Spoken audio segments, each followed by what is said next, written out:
pessoal, como vão vocês?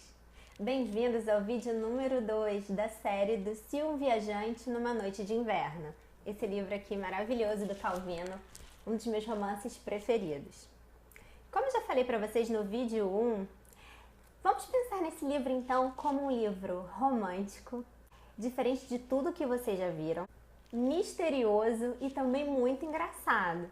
Ele também pode ser visto como um romance policial. Afinal, existem vários detetives, o leitor, a leitora, alguns professores, mas outros autores que têm os seus livros misturados numa grande intriga internacional. Mas acalmem-se, eu não vou contar a história toda, infelizmente. É difícil comunicar todas as emoções e tudo que esse livro me inspira a falar, sobretudo agora, quando eu releio ele para vocês. Então, vamos lembrar que ao mesmo tempo que o leitor vai se enredando no romance, ele vai ganhando outras qualidades. Vamos sair desse capítulo em que o leitor sai da livraria com o seu exemplar na mão, ele se senta em casa de pernas para o ar, a posição preferida, ideal para a leitura, segundo Calvino, e ele vai começar a ler.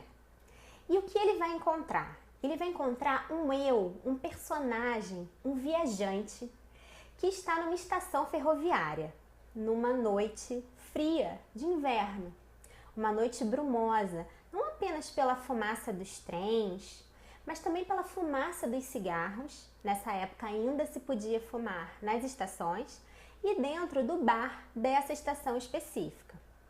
Aos poucos, o Calvino vai nos contando que essa estação vai se diferenciando das demais.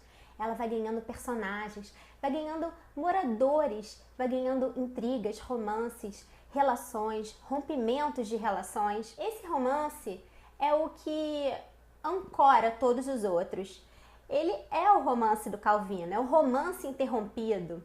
Mas o que é de mais interessante nele é que ele também mostra, assim como o primeiro capítulo, como o escritor vai construindo o seu universo. Vocês se lembram daquilo que eu havia falado antes, sobre o escritor fazer atos de escrita, atos literários, escolhendo determinadas possibilidades e deixando para trás uma infinidade, para então formar a identidade dos seus espaços e dos seus personagens.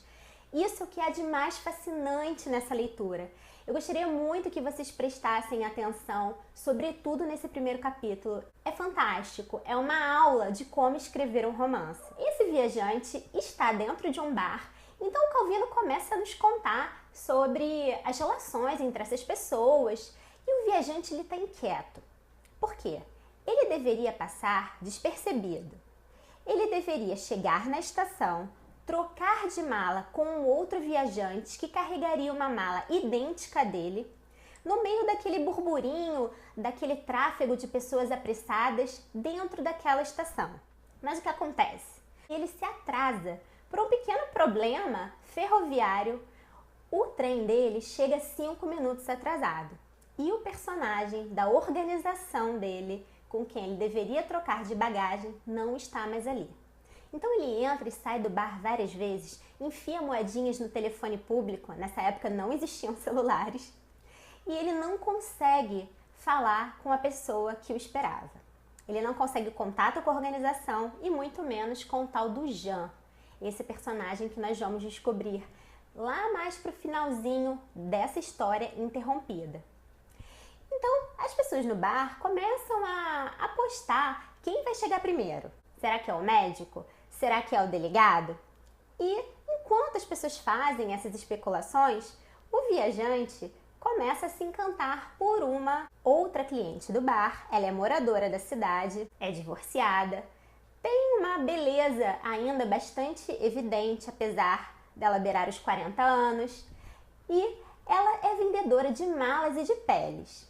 Então, meio que o viajante acaba marcando um encontro com essa mulher e ela sai do bar. Imaginem que ela diz a ele, antes de partir, que ela tinha vendido uma mala idêntica à dele para um outro forasteiro.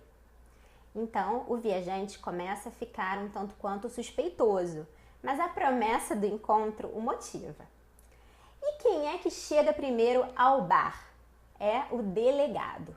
E assim que ele chega, ele se dirige ao viajante e diz a senha: Zenão de Eleia. E o viajante se espanta. O delegado então diz: o Jean está morto. Você deve pegar imediatamente o próximo trem das 11 e partir. O viajante tenta esboçar algum diálogo, alguma pergunta, mas o delegado diz: não, você tem que partir agora. Esse trem das 11 vai parar especialmente para pegar você. Se você se recusar a partir, eu vou ter que prendê-lo. O romance é interrompido. É interrompido porque o leitor continua lendo e ele estava na página 17, continua lendo, página 32, mas ué, que estranho. A história continua se repetindo. Eu já li essa página. Olha, ela só tem números diferentes, mas é o mesmo texto. Ah, que droga! E aí no dia seguinte, o leitor vai procurar aquela livraria aonde ele se dirigiu no dia anterior e vai tentar trocar esse exemplar. Bom, as próximas aventuras desse livro eu vou contar para vocês no vídeo 3 dessa série. Aguardem todo esse suspense e obrigada pela audiência. Até a próxima, pessoal!